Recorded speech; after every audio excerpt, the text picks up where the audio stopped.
Kyrie Irving finally speaks after his 3-week break from the NBA. There's a lot that could be said here, but it really just seemed like he needed some time to himself. In the interview, it was obvious that he'd been going through some stuff. He looked like he had just rolled out of bed and started the interview. He had his head down on the table and his arms were crossed and sounded completely exhausted. This isn't something that you generally see in an NBA interview, but he opened up a little bit about what's going on in his life. But before we get into that, I want to welcome you to Hoopstar Highlights. My name is Cameron, and like you, I'm a basketball fanatic, keeping you up to date on everything happening in the NBA, from injuries to trades to player gossip, everything.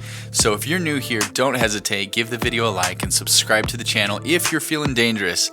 So Kyrie sits down for this interview, right, after receiving multiple attacks online from fans and news stations alike. They were all saying things like he needs to retire because he clearly doesn't care about the game anymore. And how could he be so selfish as to do that to his team?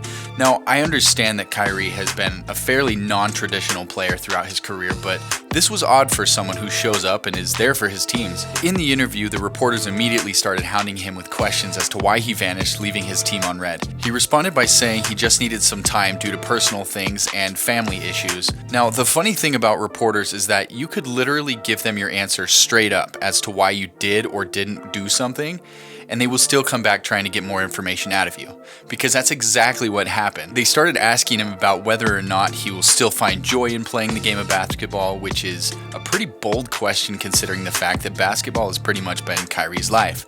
But we do forget that even though the world looks at these incredible athletes as superhumans, we have to remember that they are just like you and me, and they have normal lives with families, and sometimes things happen and you just require a little mental rest. I have to admit that at first I was pretty critical of Kyrie taking some time off, but then I put myself in his shoes and remembering that everybody needs a break sometimes. There have also been so many stories circulating around the media about Kyrie partying without his mask on, and so this has come back to bite him in the butt. The league obviously has some safety protocols that they require their players to follow, and in this case, yes, this was a breach of those safety protocols.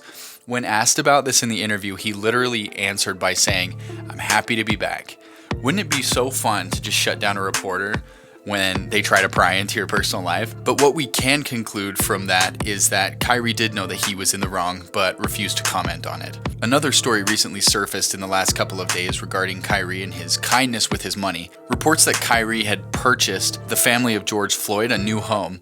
This is a pretty respectable thing to do, but did not brag about it at all, saying that it was a team effort, suggesting that there was more involved than just him. There were more people that contributed to this.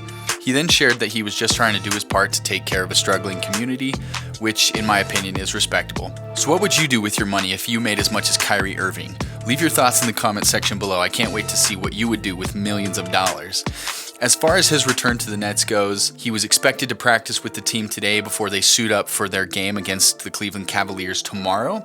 And it should be an interesting game to watch considering the fact that this will not only be the first time Kyrie and James Harden will be playing together in Brooklyn jerseys, but they will also be going against two former Brooklyn players, Jarrett Allen and Taurean Prince, who are now playing for the Cavaliers. I can't help but wonder if certain players take it hard when they get traded, because they've given so much to these teams, and then they trade you out for someone who the franchise believes would be a better fit for the team.